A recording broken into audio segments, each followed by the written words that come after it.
Yo, what's going on everybody? It's your boy Naruto Explain here, bringing you guys another Boruto 2 Blue Vortex discussion. Today, I want to pull up a chair and I want to talk to you guys about why I think that Kawaki might be an even bigger buffoon than we ever imagined, and it all stems all the way back from what he did at the end of Boruto Naruto Next Generation's manga. Just to clear up any confusion, this is not going to be a video bashing Kawaki though. As of this recording, I am 95% set on trolling Kawaki on the thumbnail because it's such a low-hanging fruit, but I'm gonna take what I believe is a pretty objective stance here, and I hope that by the end of the video it wins over a few of you guys while also simultaneously making you appreciate the flaws in Kawaki's character as well, because it's those flaws that make him a good character in my opinion. So the big thing with Kawaki is that in hindsight, keyword in hindsight, he made a rather large mistake if we look at things from a logical perspective at the end of Boruto Part 1. Things that could have taken a turn for the much worse if we hadn't been in that 1 in a million timeline scenario where Boruto just managed to survive the whole 3 years after leaving the village. Boruto is, like I've said with Naruto, a great example of how everything that needs to go right just happens to break right to lead towards the best possible outcome. The lazy answer would be just to boil it down to this is main character plot armor for Boruto, and while that technically is not wrong, he's got a level of plot protection similar to his father Naruto. I wanted to go a little bit deeper here and highlight the way that Kawaki almost got the entire planet destroyed with a gamble that he took at the end of Boruto Naruto Next Generations, because he didn't make a gamble. He's lucky things didn't blow up in his face. The moment that he realized omnipotence was casted, he did the smart thing by taking advantage of the situation and playing off of the emotions of everyone in Konoha, which were running super high at the time. He knew that everyone believed he was Naruto's son and Boruto was the outsider. He also knew that he had Ada right there at his side, and she was someone he could use as a credible source to put his plan into action, which was to have her say that she saw Boruto kill Naruto and Hinata with her Senrigan, which would make all the Konoha shinobi who are already running super emotional, and it will push them all the way over the edge. He knew that someone like Boruto, someone who grew up in Konoha and was already fatigued, was never going to fight with killing intent against people he had formed bonds with and he had formed attachments to. Kawaki was using the very relationships Boruto forged as a handicap and as a weapon against him, knowing that all it took was one off-guard moment and Boruto would be struck down by all those Konoha shinobi, including elite shinobi like Sasuke, Boruto's sensei, who were out there ready to kill him. He just barely figured out what was happening, and he knew that Boruto was either going to be confused and scared as well, or at the very least he was going to figure out what happened, which would make him all the more likely to never raise his hand against the people of Konoha hunting him down, because Boruto knew none of this was their fault. It was a smart and very devious plan, but nevertheless a very smart plan by Kawaki to have Boruto eliminated. This was a once-in-a-lifetime opportunity to have the people of Konoha do the thing that they never would have done had they been in their right minds. It was the path of least resistance for him, and he absolutely took it. This was a gamble on his end, and at the time he had every reason to believe this would work, which made the decision so much worth it. As the British Special Air Services says, who dares wins. It was a calculated but very risky ploy, and it stood a chance at working, but sadly it didn't, or rather for Kawaki, sadly it didn't. Boruto escaped, and with the help of Sasuke at that, the strongest shinobi in Konoha at the time, second only to Boruto, who was now a rogue ninja, and this was the start of Kawaki's plan being a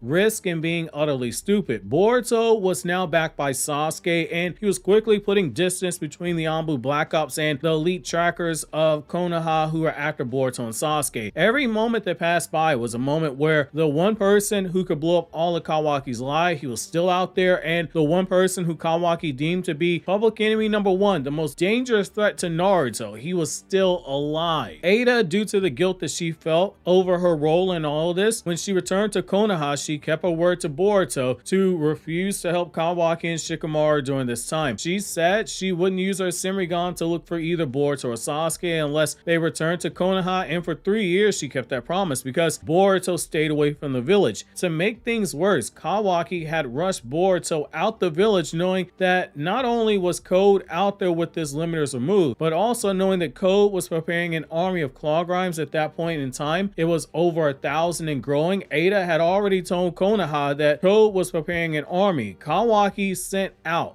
a full 100% Otsutsuki, perfect to be fed to Ten Tails, out into the world, scared and alone except for Sasuke, knowing that Code wasn't just going to sit idly by and do nothing, especially when he got wind of that. At some point, he was going to start tracking down Boruto, and Kawaki, he knew that. He was aware of it because he knew that Code would go for Boruto first instead of coming for him. And we can say that with absolute certainty, and here's why. At the end of Boruto Naruto Next Generations, Code was shown associating everything he should have been associating with Kawaki to Boruto. He blamed Boruto for taking away Jigen from him, for taking away Ishiki from him, for taking away Ada from him. None of these things were actions Boruto was guilty of. They were things that he should have associated with Kawaki in chapter 80 of Boruto Naruto Next Generations, but Code's memory was altered like everyone else's. Following that line of thinking, Kawaki, he should have known that Code would have had beef with Boruto on levels where it was green light season on Boruto, on sight the very moment that he saw him. That's a very dangerous situation to place Boruto in, knowing that someone as strong as Code was after him with the intention of feeding him to the Ten Tails,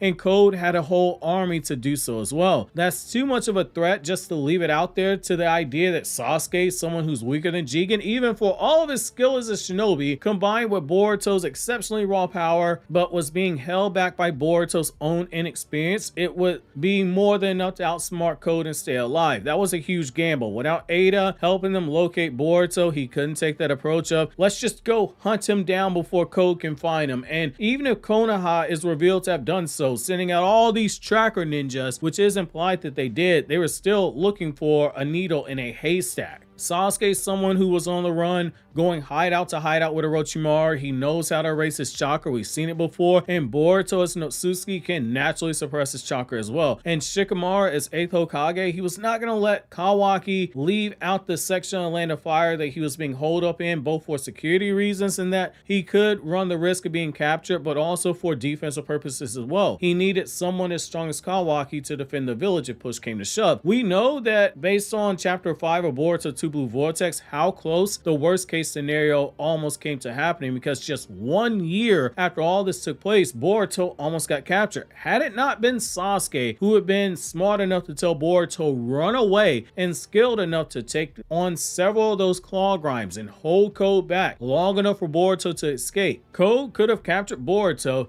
and taken him back to the Ten Tails dimension and fed him to the Ten Tails. At that point, the entire world would have been destroyed because a chakra fruit would have been harvested. To say that Kawaki got lucky, it will be a severe understatement here. This is one of those moments where, yes, the plan in of itself was brilliant, but it was also foolish, and it's because of his own selfish pride. He was in a situation that my old football coach in high school used to say to me, which is, if you're gonna make a play, then make a play. But if you end up on the highlight reel, it better be for all the right reasons and not for the wrong reason. Basically, we better not see the back of your jersey number because you gave up a touchdown. Kawaki tried to make a play and he ended up getting burnt like his name was Eli Apple. My fellow New York Giants fans, you remember those Eli Apple years very vividly. On one hand, what he did right there on the spot, it was commendable. Being able to call an audible without having all the facts for the situation on hand, but having enough presence of mind to make what should have been the best call possible to accomplish his goal, which was to kill Boruto. Yet he also made the mistake that the 48 Laws of Power and the Art of War warns people about, which is, in the 48 Laws of Power, it's law number 29, plan all the way into the end before you set a plan into motion. Consider making detailed plans with a clear ending in mind, while taking into account possible scenarios that can derail your plans, and try not to fall into the trap of wishful thinking and having the conviction to not stray from the plan when a more tempting opportunity presents itself. Basically, consider what could happen, what is likely to happen, and not necessarily what you want to happen. Kawaki, he fell victim to that last line, which is thinking about what he wanted to happen and focusing on that, Boruto's death. But he was so caught up in his emotions that when he made the plan, even after having calmed down just a teeny tiny little bit, it was just moments prior to that he was super emotional. He was picturing Boruto's Momoshiki and Momoshiki is Boruto, viewing them as being one and the same. He was having a nervous breakdown mentally because he could see that he was the one thinking with logic that Boruto needed to die before he became a threat to the world, but the world was hunting Kawaki down for wanting to do the right thing. He said, had the roles been reversed and Boruto been the outsider and not the Hokage's son, nobody would question him, and it was because he was so emotional that the omnipotence it was cast in the first place. His emotions, they were on 10. They were clouding his judgment and skewing his perception of what was going on and how he was interpreting events. Throughout the series, we've seen that for the most part, Kawaki, he is calculating, but when his emotions get the better of him, he can be manipulated into making mistakes that can be used against him. The Boro fight being a great example of that. Is a great character flaw, and it's one that's needed for someone as overpowered as him, and he's a great example of writing a character in this manner, just as how I explained all of this in greater detail in my Kawaki is Misunderstood video essay, which you can find out more about that by clicking this video on the left, or you can dive deeper into the world of Kaiju number 8 by clicking the video on the right, which also helps support my other channel.